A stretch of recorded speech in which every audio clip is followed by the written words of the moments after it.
Et bonjour à tous, bienvenue sur la chaîne de Callistas to the Moon. Aujourd'hui, petite analyse à mon avis intéressante sur le Bitcoin. On est le 10 décembre, j'ai fait un point, effectivement, j'étais chez moi, je m'amusais à faire des petits tracés chartistes que l'on a sur la vue long terme depuis 2019 sur le Bitcoin. On a une trendline ascendante que vous voyez ici, tac, des petits rebonds comme ça, on la casse, on pull back, on repasse au-dessus, on repart en bull run. Là, on casse la trendline, on part en dessous et on reproduit finalement peut-être ce schéma qu'on avait eu en 2020 avant potentiellement de mieux repartir bull. Donc effectivement, je tiens à mon avis à faire cette petite vidéo YouTube dans laquelle je vais vous partager en fait ce scénario qui moi me semble intéressant. Avant de débuter la vidéo, je tiens également à signaler un compte Instagram, à vous signaler que cette personne, Callistas-to the Moon, ce n'est pas moi tout simplement. Cette personne usurpe mon identité depuis maintenant quelques mois et propose des plans payants. Voilà, je tiens à vous signaler, il reposte l'ensemble de mes vidéos YouTube.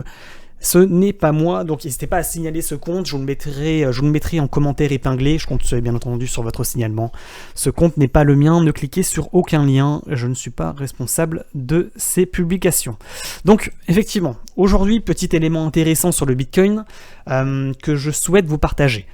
Comme d'habitude, n'oubliez pas bien entendu de liker, de vous abonner, de mettre également un petit commentaire pour le référencement, de me dire tout simplement qu'est-ce que vous en pensez de cette analyse. Donc on récapitule. Rebond sur trendline ascendante. Certains diront effectivement je suis pas en vue logarithmique, donc c'est pas bon puisqu'on est en vue hebdomadaire actuellement sur cette vue, et ça marche pas. Mais moi je trouve quand même qu'un rebond ici, donc on va zoomer, on va zoomer, vous allez voir à quel point c'est assez troublant. Rebond sur la trendline, rebond sur la trendline qui est sur le trendline on dump, on repasse au-dessus, on s'en sert ensuite comme support, tac à plusieurs reprises, on touche encore, on repart. Donc pour moi cette trendline elle est clairement valide, et finalement ce qu'on avait eu ici c'était une cassure de trendline pour aller chercher presque la base de la trendline pour ensuite repartir bull, d'accord? Et finalement repartir ensuite en bull run. Le signal en fait de passage au-dessus de la trendline après l'avoir cassé était un signal bullish. Et effectivement, là on remarque qu'on a cassé la trendline, qu'on a dip, et là on remonte tout doucement, avec difficulté il faut le dire, mais finalement ça nous indiquerait quoi? Ça nous indiquerait la chose suivante. Si on arrive à repasser au-dessus de la trendline, on aurait potentiellement un signal bull. Et en plus ça va être confirmé par différents tracés chartistes que je vais vous ajouter à l'analyse bien entendu. Donc on est ici, là on a un support, on est bien d'accord. On a un support horizontal, d'accord? On a également un drapeau ou canal descendant, point haut, point bas, point bas. Si vous voulez, ensuite on va zoomer dans une temps un peu plus courte pour que vous voyez bien. Finalement, ce support qu'on a cassé qui devient maintenant résistance correspond à la trendline long terme, on est d'accord? Ce support, donc, et qui est cette trendline long terme qui était un support ascendant, devient une résistance ascendante également. Ce niveau également correspond au haut de canal descendant. Donc finalement, ce niveau est un pivot chartiste. Voilà, je pense que voilà, c'est un élément important à prendre en compte. Triple résistance dans la zone située à 19 000 $. Finalement, cette zone est la zone de retournement sur le Bitcoin en vue hebdomadaire. Dites-moi ce que vous en pensez, mais c'est assez troublant de voir que tout se rejoint en fait en réalité à peu près aux 19 000 $. Effectivement, ce scénario qu'on a eu ici est plutôt intéressant également à remarquer. On va faire un copier-coller. Tac. Donc on a effectivement eu un dip suite à la cassure du niveau. On reporte. Et effectivement, c'est pas impossible qu'on refasse en fait en réalité à peu près le même scénario, vous voyez? On s'en sert ensuite, une fois qu'on a réussi à repasser au niveau des 19 000 $, on s'en sert comme support par une ou deux reprises pour ensuite repartir bull. Dites-moi ce que vous en pensez, mais je trouve que c'est plutôt intéressant de remarquer ce point.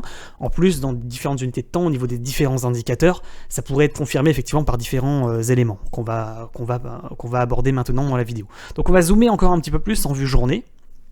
Donc ça c'est pour la vue journée, j'en ai pas parlé dans les vidéos YouTube, mais effectivement point haut, point bas, point bas, point bas, point bas, point bas, point bas. Donc finalement, en vue journée, depuis juillet 2022, on est dans un canal descendant. Tac, tac, tac, tac. Là, on est en milieu de canal. Le milieu de canal est un niveau de rebond et de cassure important. Milieu de canal, vous voyez, rebond, tac, on pump. Milieu de canal, on rebondit. Milieu de canal, on rebondit. Milieu de canal, on rebondit. Milieu de canal, on casse. Là, on vient tester, on n'y arrive pas. On vient tester, on n'y arrive pas. Si on n'y arrive pas, qu'est-ce qu'on fait? On dump, on va rechercher quoi? Le bas de canal. Logique. Donc finalement, c'est pas forcé que finalement on reproduise ce schéma en V-bottom, mais on pourrait très bien faire un double bottom, finalement. Donc on pourrait très bien faire... Donc là on est sur novembre 2022 jusqu'au 11 décembre 2022, vous voyez, point bas, on drop, on va chercher une sorte de double bottom, on rallie, on passe au-dessus, on consolide en haut de canal, on arrive à le breakout, et après on repart dans le scénario bull dont on a parlé. Donc ça serait finalement pour effectivement peut-être même janvier 2023. Donc ça c'est pour le scénario effectivement. Alors il faudrait que toutes les étoiles s'alignent pour que ça arrive, bien entendu. Il faudrait que le Nasdaq, le S&P breakout leur biseau d'élargissement descendant par le haut pour effectivement qu'on ait ce signal de retournement aussi sur les marchés financiers traditionnels et par conséquent également sur le Bitcoin. Néanmoins, je tenais à vous partager effectivement ce scénario. Dans une unité de temps un peu plus courte, qu'est-ce qu'on remarque? On a un mouvement entrant baissier, on fait un drapeau ascendant, et finalement, ça nous dit la chose suivante. Actuellement, on est en milieu de canal moyen terme. Si on break out le milieu de canal, on va chercher quoi? Le support devenu résistance, à peu près aux 19 000 $. Et en plus de ça, c'est le niveau de retournement aussi potentiel. Par contre, effectivement, un drapeau ascendant, c'est une figure chartiste de continuation de la baisse, donc c'est pas possible qu'on refasse un dump. Voilà, pour peut-être pour le 14 décembre, on le sait, le mercredi 14 décembre, on aura des éléments extrêmement importants de la Fed, conférence de presse de la Fed et tout, donc faites gaffe à ce qu'on n'ait pas un gros dump pour aller valider ce biseau, ce drapeau ascendant, pour ensuite potentiellement faire un double bottom et reprendre la hausse. Donc ça c'est pour le scénario effectivement qu'il ne faudrait pas négliger pour dans les jours et les semaines à venir. Au niveau du rebond potentiel, donc le niveau d'achat potentiel sur un éventuel dip, donc une éventuelle cassure du drapeau ascendant par le bas, quel serait-il? Il y a différents niveaux. Premier niveau, c'est vraiment le bas de canal, à peu près aux 14 000 $, vous voyez, ici.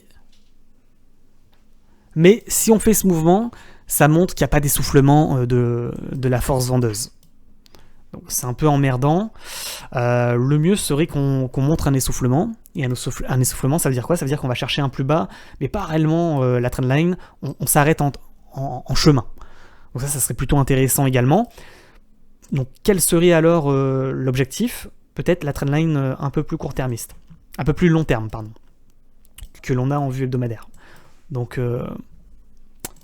point bas, point bas, point bas, point bas, point bas. D'accord? Donc ça serait pas tout à fait effectivement le bas de canal, ça serait une trendline un peu plus...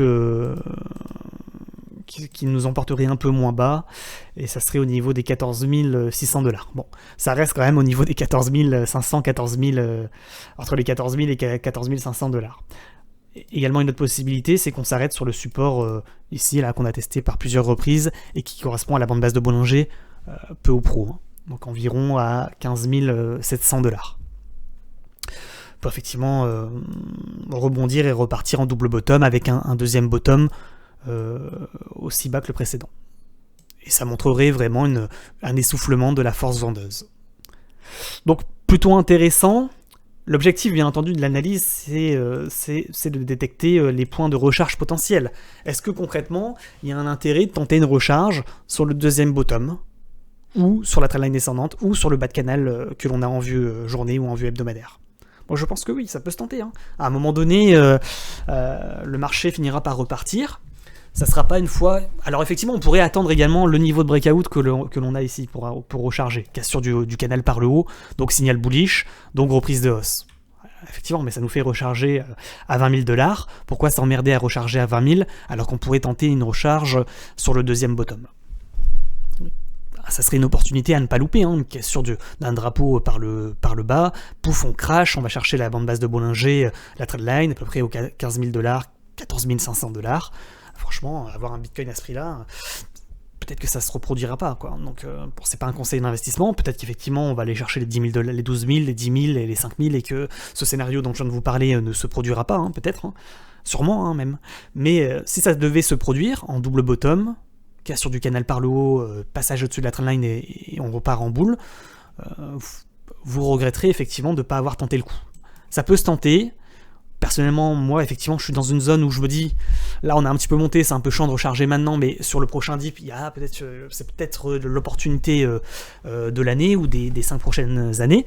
Dites-moi ce que vous en pensez en commentaire, je lirai vos commentaires. Bien entendu, pour terminer, ça dépendra, comme d'habitude, du Nasdaq et du S&P 500, qui, pour le moment, forment toujours ce biseau d'élargissement descendant. C'est pas impossible qu'on ait ce dip, finalement, qu'on casse, qu'on aille chercher le bas de drapeau. Alors effectivement, quand on voit le Nasdaq et le S&P, on se dit que ça peut traîner jusqu'à 2023 et que finalement c'est peut-être pas pour tout de suite qu'on va casser le niveau des 19 000 $ pour repartir boule. Donc effectivement, à ce moment-là, ça invaliderait ce scénario dont je viens de vous parler. Mais je tenais à vous le partager, voilà, tout simplement, parce que je trouve que c'est plutôt intéressant que l'on ait toutes ces infos de cassure d'un canal descendant en vue hebdomadaire par le haut, passage au-dessus de la trendline, cassure du support devenu résistance, et finalement de voir que le niveau des 19 000 $ est un pivot chartiste. Bon, on verra. Les amis, n'oubliez pas de liker et de vous abonner et de me dire tout simplement si vous allez tenter peut-être une recharge ou est-ce que vous avez déjà rechargé. En attendant, portez-vous bien. Je vous donne rendez-vous comme d'habitude sur Twitch le soir à partir de 20h, 20h30 et en particulier ce mercredi 14 décembre pour la conférence de presse de la Fed. On débutera le live aux environs des 19h30. N'oubliez pas également de signaler ce compte sur Instagram, pour ceux qui ont Instagram, pour pas qu'il y en ait qui se fassent avoir par des petits arnaqueurs d'internet. Les amis, bonne journée à tous et à bientôt. Ciao ciao.